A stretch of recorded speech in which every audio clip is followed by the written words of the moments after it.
think I'm crazy when people start dying next month. I don't belong here. You're here because of the system. I know some things that you don't know. Yes, my son.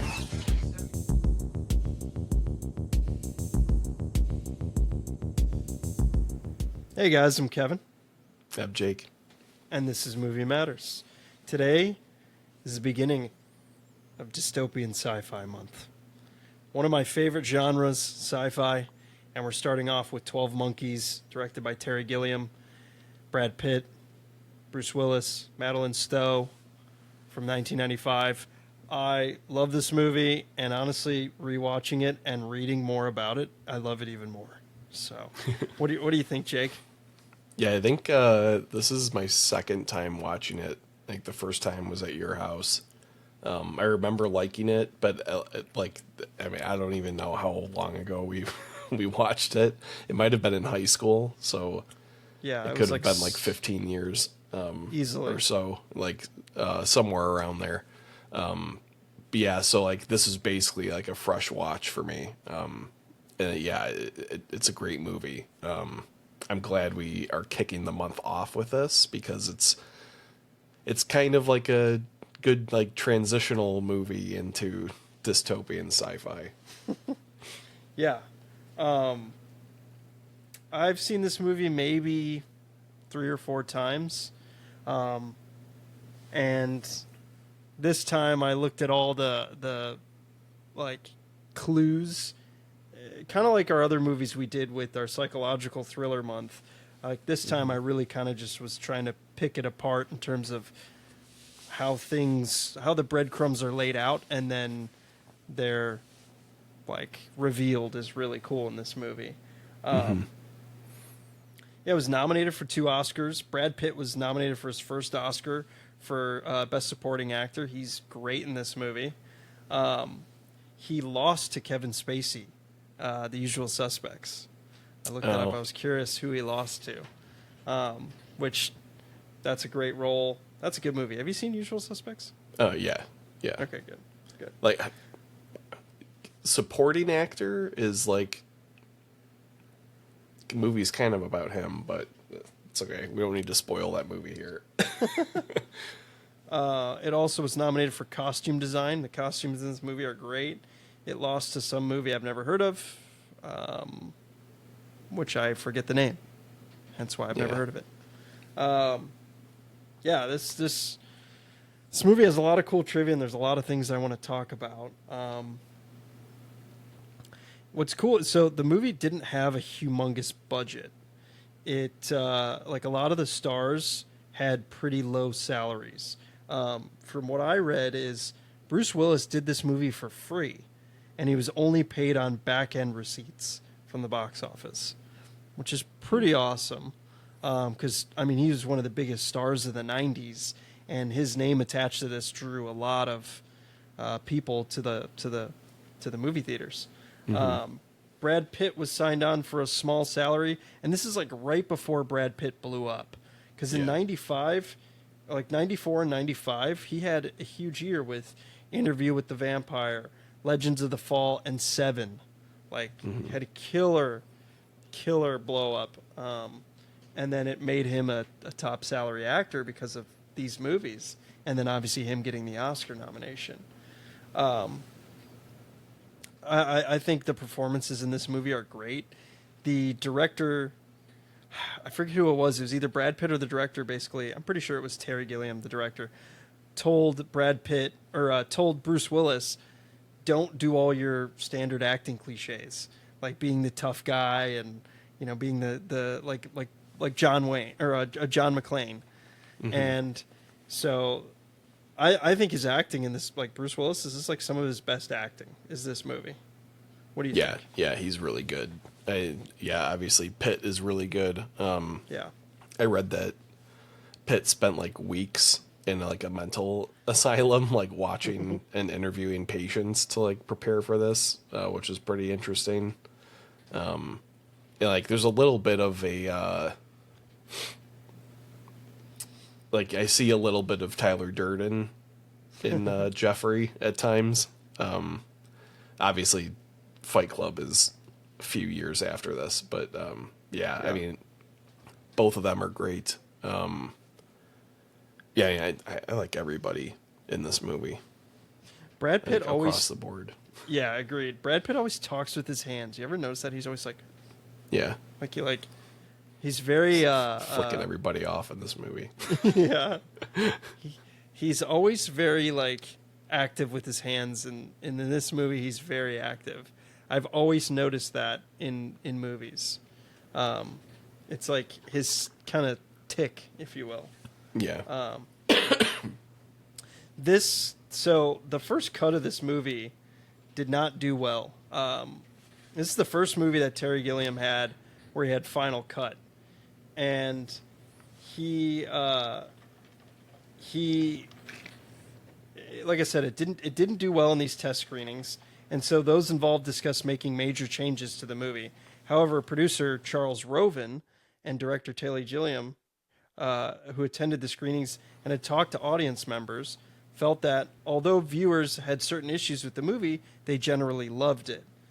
Since Gilliam had final cut, as I mentioned, he eventually decided to largely keep it as it was. And it went on to make 5 times its budget, which is super interesting. That it tested not amazing, but people loved it, and then the movie just obviously became a box office monster, if you will, making 5 times its budget. yeah. I was kind of surprised to see how much money it made, because this isn't like I would almost call this a cult movie, because a lot of people don't really know about it. I would agree. Yeah, it's definitely I feel like it's not one of Bruce Willis's more well-known movies. It had For sure not one of his. Yeah. Yeah. It had a $29 million budget, and it made almost $170 million, which is crazy. Yeah, it's rated high. It's an 8.0 on IMDb, and yeah, I freaking love this movie. It's kind of underrated. Yeah, there's a lot of really cool elements to it. Terry Gilliam, for those that don't know, was one of the guys from Monty Python. So he's got a comedic background. And you kind of see that in this movie. It's I kind of forgot how unserious the movie is. And when I say that, I don't mean that it's a comedy, but it's it doesn't take itself entirely seriously. So it doesn't really feel an intense sci-fi drama. It feels a little maniacal, and that's kind of what you're supposed to feel, from the music and especially the 12 Monkeys, circus theme, kind of thing. Yeah. It really puts you off balance, because you're not really sure what's supposed to be happening, Yeah. from a tone perspective. And I think that's kind of the point. Yeah, that soundtrack is so interesting with the what do they call that, an accordion style, or it's very, very, like you said, like circusy, and it's very interesting. It's not fitting, which is kind of funny. Yeah, and there's a lot of themes around mental illness and the blurring between reality and dreams, or hallucinations, or whatever, so it does fit the tone of the movie. But when you first start watching it, that's how the movie opens, is that music, and you're kind of I thought this was a sci-fi movie. Yeah. So yeah, it's very interesting. Yeah, Paul Buckmaster did the score for this. Yeah, it, like you said, it does fit the mental illness theme of it, which a lot of people say that, or I've read that, is this all in Bruce Willis's head and James Cole's head? Do you think so or not? No, I'd take it at face value, I think. Me too. Though I think there's an interesting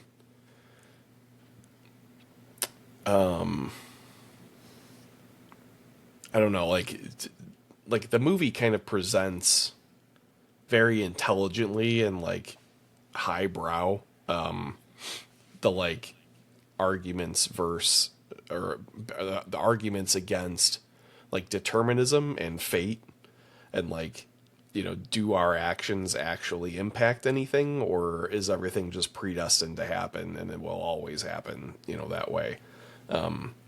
Which I do think it's really interesting that,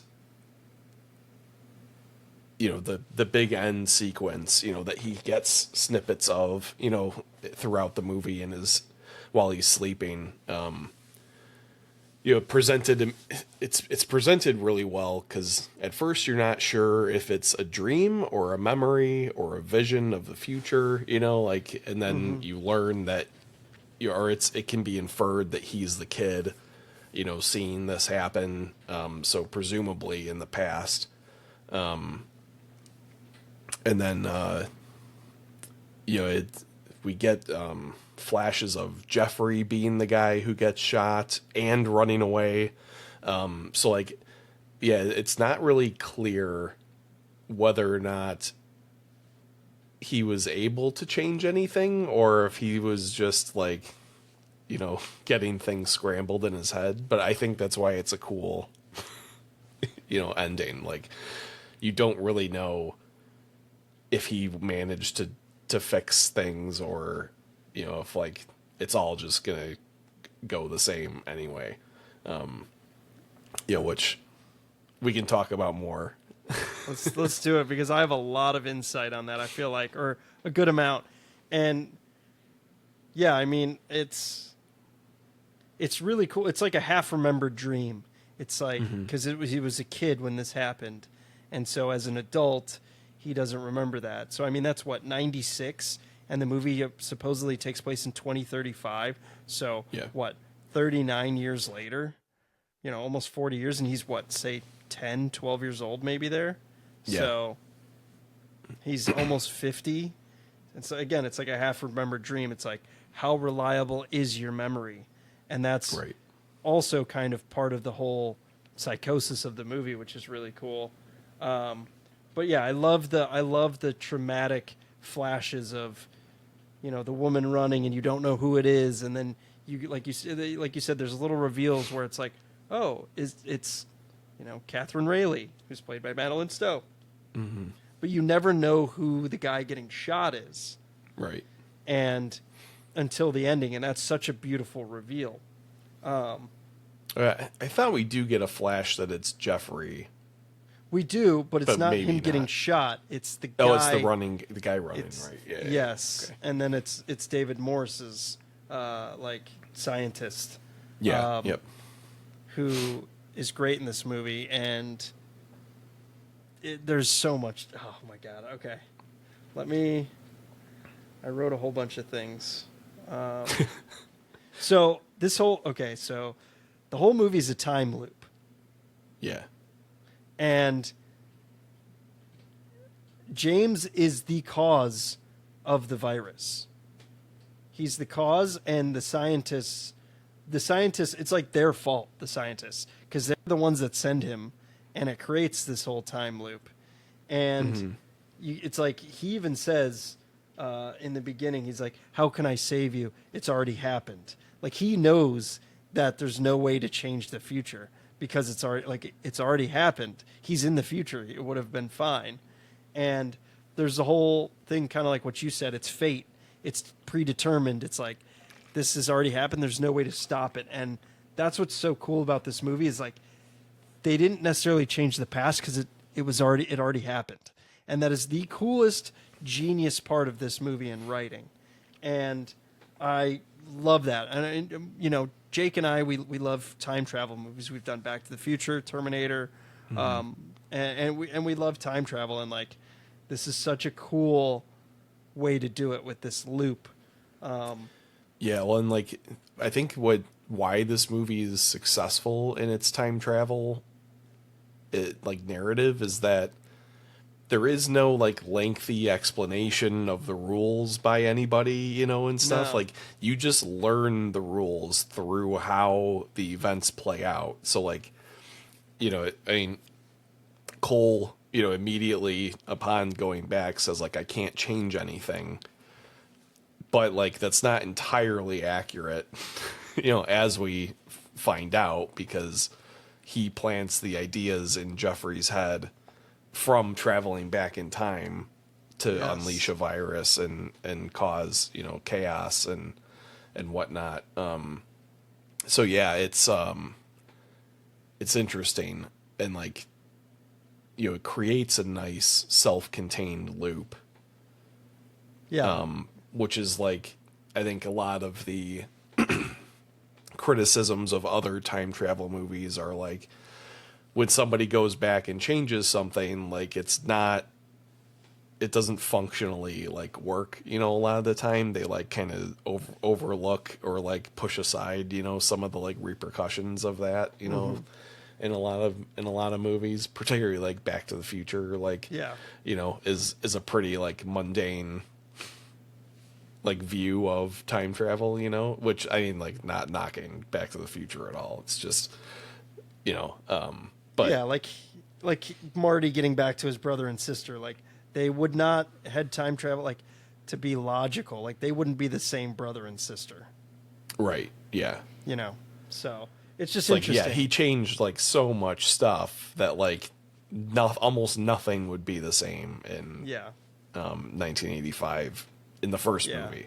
It's like the butterfly effect. Right. We're Where like, seen that movie? no, I haven't. That's what Ashton we should Kutcher. watch it. Yeah, it's really good. Yeah. There's an alternate ending in that movie that's very depressing, but it's very good. But yeah, I mean, the time travel structure of this movie is excellent.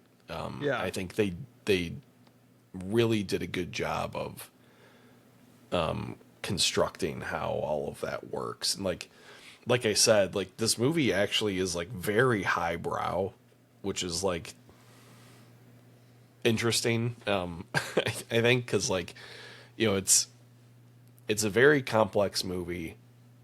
It's got a lot of moving pieces. So it is actually a little surprising that it like performed so well and got like really good like reviews.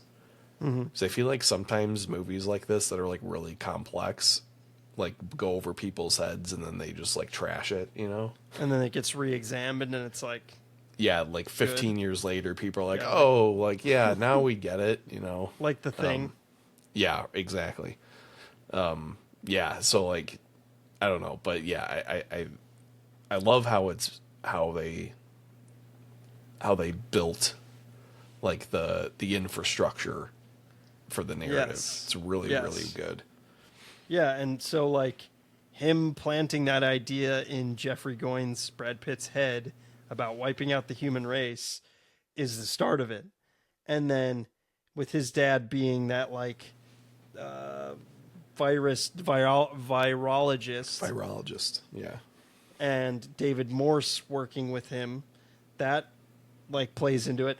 And then Dr. Catherine Rayleigh, the psychiatrist, she becomes obsessed with James Cole and these people like Jose, one of the other side characters that claim they're from the future and that this doomsday event is going to happen. And David Morse becomes obsessed with this doomsday event because of Catherine Rayleigh, because of James Cole, Bruce Willis, which Yeah. is really interesting. And it's like literally the cause and effect, that it has this ripple effect that causes all these people to do these things that causes the virus that he's trying to prevent in the first place. So it was always him that caused it, which is so cool and so wild. And I don't know if I ever saw that perspective of it watching it before. I can't recall because I hadn't seen it in a while, but I just remember, and like how good the time loop aspect of it is. Like all these things have come to light, and again, it's like watching it in a new light, and it's this new viewing experience is great. And again, I haven't seen it in a while, so it was cool to see these things that I may have not seen before. Yeah. Well, I love the the part where the doctor's giving her lecture and she's talking about, you know, all these different figures, you know, in history that have like prophesied this virus or like whatever, you know, some sort of plague. And like we learn, you know, through Cole's travels that like they're not particularly good at sending people to the right time. So I think that's like a cool Easter egg that like they have accidentally been like sending people back like 600 years and stuff into World War One and like, you know, all these like incorrect, you know, places and causing, you know, this like record of like this prophecy, you know, is also like very interesting. And I like how he says, you know, James says it's not an exact science, which is cool. That like subtle line just like helps explain these things, but all because of that helps push James's case with Dr. Rayleigh. Right. Like that he is who he says he is. And that also confirms her beliefs and backgrounds and studies, which is really good character development and binds the characters together really well. And helps drive the story forward, which is perfect. And the big thing to convince her is the kid who's like supposedly trapped in a well, but ends up being like hiding in a barn that because his friends are like playing a hoax.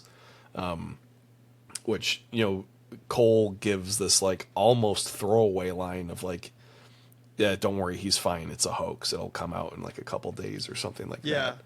It's like I remember being so scared as a kid for this boy. And it's like, kid. So, and then the bullet in his leg, too. Yeah, the bullet in the leg, too. It's like another piece of evidence that, you know, proves his case, which is super cool, that it's a World War I bullet. 2 awesome callbacks. Because, like, neither of those really like come to fruition until like Act 3 in the movie, and pretty late in Act 3. To convince the doctor that like, oh, he is like legit, you know. Agreed. I also read that there's this excerpt I saw on IMDb. It's like there's so many parallels between the future world and the present day asylum where Cole is locked. Like the obvious is that Cole is incarcerated in both times. Like he's a criminal in both timelines. In the future, he is trapped in an underground jail, and in the present, he's locked in the mental clinic. In the future, there are 5 scientists behind a table trying to decide if Cole is the proper man for the mission. In present day, there also is 5 scientists behind a table trying to figure out if Cole is sane or not, which is crazy. And basically, like right before he time travels, Cole is decontaminated in the showers. After he's apprehended in 1990, he's taken into custody and forced to shower. In both circumstances, he's supervised by 2 guards, one black, one white. In the future, the white guard is thin and the black guard is heavier, whereas in the present, it's vice versa. In 1990, Cole tries to escape the asylum. As he is roaming the corridors in a drugged, dizzy state of mind, he enters a room where a CT scan is being conducted. The CT scanner bears a strong resemblance to the time-traveling devices in the future. Oh. Mm-hmm. Do you think that's all breadcrumbs to lay the foundation for 100%. That he's just like hallucinating everything? Or I don't think he's hallucinating at all. I don't. No, I don't either. For the record, I think that's all like little Easter eggy things to like. Yeah. Create the possibility of that theory, I think. I read that it was Terry Gilliam's intention to make the film's plot ambiguous in that regard. And like certain directors like to do that. They want, in my opinion, films live in infamy and they become classics because of things like that, where it's like, like Inception, the top, spiraling at the end. Does it topple over or does it stay up? Even though there's only one way to interpret that. We already talked about that. Agreed. Go to that episode. Agreed. Yes, 100%. We're not going to tell you what we think, so go watch that episode. Yeah. because then you'll find it out. So they initially wanted to, like, in order to keep the plot ambiguous, there are many hints that kind of make it appear that Cole is insane in the future, like none of the events in the future actually happen. For that reason, Gilliam wanted the film to immediately after Cole's death scene, with young Cole looking at Dr. Rayleigh. However, for coverage, a scene was filmed showing the female future scientist obtaining a sample of the virus from Dr. Peters in the plane, thus completing Cole's mission, as well as the final scene with young Cole outside the airport. Gilliam initially thought he would only use one of the two endings, but in the end, both scenes got such a good response from the test audiences that he kept both in, which is very interesting. Because I always thought it ended with him dying. I thought that's how it ended. Yeah. Yeah, I didn't remember like how it actually ended at all. But yeah, I thought the ending is really great. You know, and like it calls back to that theme of like whether or not all of this is fated, you know, or not. I think like the central question is really like, was he able to change anything? Like, was it actually supposed to be Jeffrey that releases the virus, but you know, because he like accosted him at that party, he like changed his mind, and just decided to like let the animals out of the zoo instead. And then, you know, like because Jeffrey doesn't do it, the other guy must do it, you know, because it's a fated, you know, event. But then I do think it's I want to hear what you think about this too, but like when the scientist from the future is sitting next to you know, like the lab assistant on the plane, and you know, she introduces herself after giving that little like diatribe about how like everybody's, you know, marching toward extinction or whatever. She introduces herself and says, you know, like, I'm in insurance. Yeah. And to me, I kind of read that as like all the scientists in the future are frauds, basically, and like none of them are actually scientists. So like they were kind of all like doomed from the start. Like the whole mission is kind of doomed from the start because they don't even know what to do with, you know, the information that Cole is, you know, supposedly going to bring back. But I don't know what your thoughts were on that. I mean, I'm just thinking of this now. Like, she could be an insurance in terms of risk assurance, like risk assessment insurance, maybe. And, like, she helps determine who is a good candidate for collecting these samples and going, you know, into the real world, like the viral world, if you will, and then going back in time. She could be because of that. Now, do you like, again, I think it's a time loop, but that is like, that brings up questions, her saying she's insurance and not a scientist. And like, is she there because she knows who the, you know, culprit is? Yeah. But, So, I mean, I think the question is like, is she there from the future, or is that her like in 1996, you know? yeah. Or was that her in 1996? Also, like, prior to that scene, he's also technically already released the virus, where he takes the vial out, Right, and he's like, exactly. it's, you know, undetectable.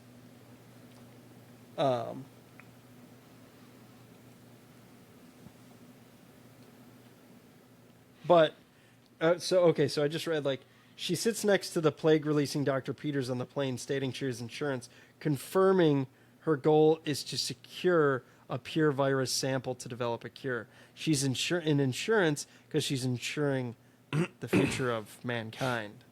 Yeah, that's a good interpretation too. Yeah.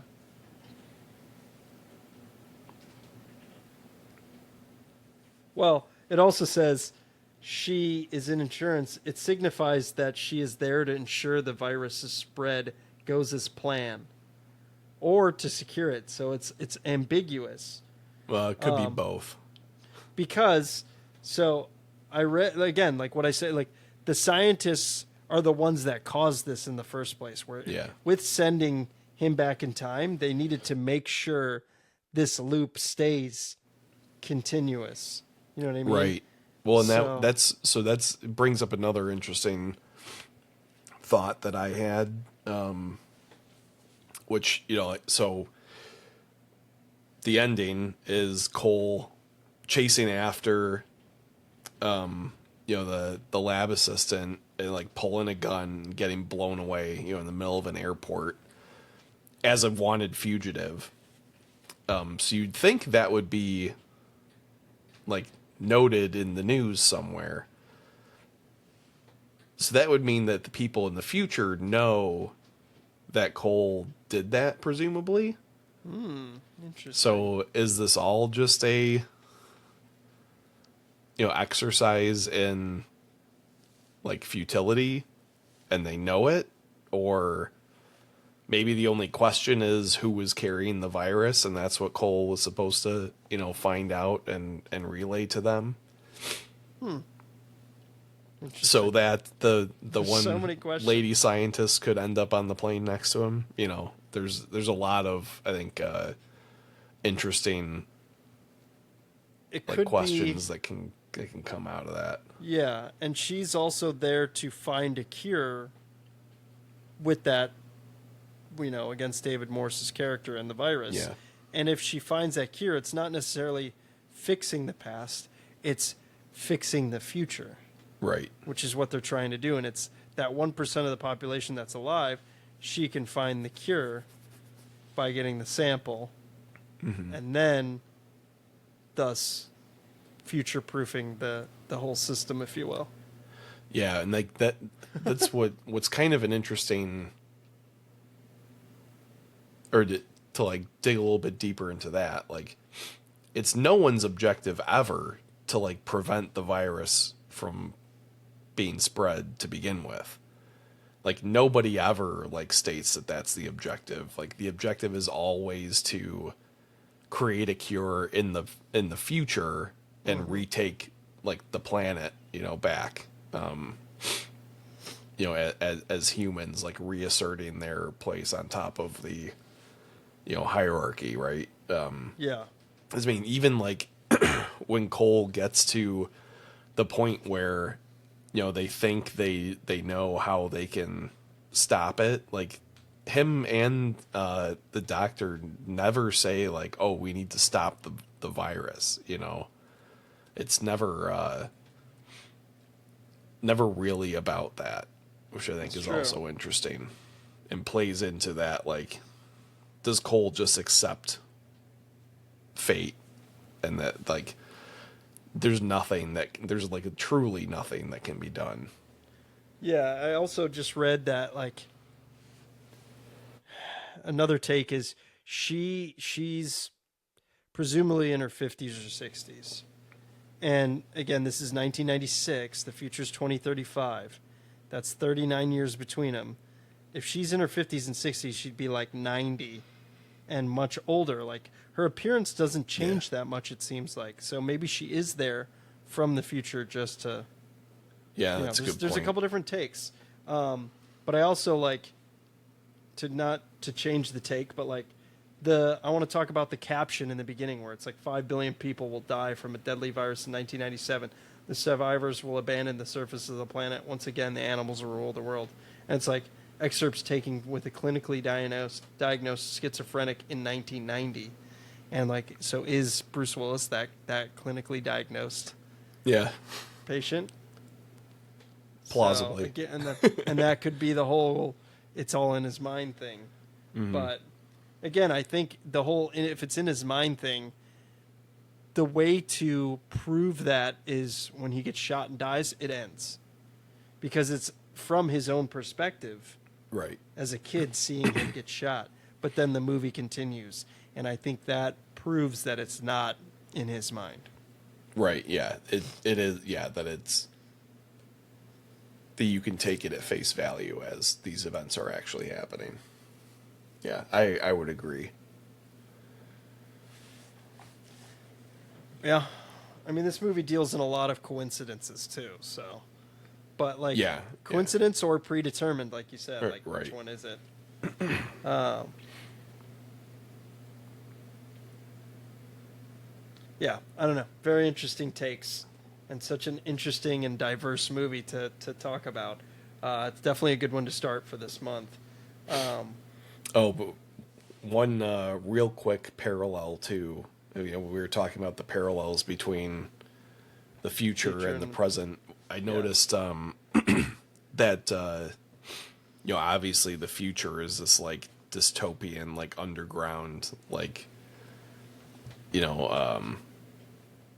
everything's kind of just put together with like the remnants of the past and stuff. But like almost every sequence shot in the past are of like abandoned buildings. There's like homeless people everywhere. There's like closed up shops everywhere. Like it's just as dystopian as the future was. So it's like an interesting parallel, and definitely an intentional parallel. And it's never sunny, or like it's always cloudy and kind of like depressing looking outside. It's never like beautiful, really. The only time it's like sunny is when he like comes out of the jail and like looks up. Yeah. So very interesting. Yeah, I love this movie. I think it's great. I think it's a really good thinker type of movie where it makes you think, gets you talking, which I like. I like that about it. And it's Bruce Willis. Like, it's Bruce Willis in the 90s, and he's a legend. So I can't, complain about this movie. I really don't have any complaints. I can't, like... Yeah, I mean, rewatchability is really high. Yeah. So, yeah. Yeah, I love it. I'm excited for next week. We've got Blade Runner 2049. I've been dying to rewatch it, especially in Same. 4K on Blu-ray. I'm probably going to watch the first Blade Runner just to do that and go back to back. We did a review for our 80s when we were doing our 80s movies. We did a review on Blade Runner, so go check that out and check out the first Blade Runner in anticipation of next week with Blade Runner 2049. And Sci-Fi Month will continue. I'm stoked. I love all the movies we're doing, Jake, and I'm excited to talk about them. Hopefully you guys liked this movie, and if you haven't seen it, like, what are you doing? Yeah. Like, again, a- it's an underrated movie, so It watch is for sure. Yeah. We also have a funny, another one of like my like weird synchronicities this month too, and that we're gonna bookend this month with Terry Gilliam movies. Yeah, which I is totally Brazil. didn't realize.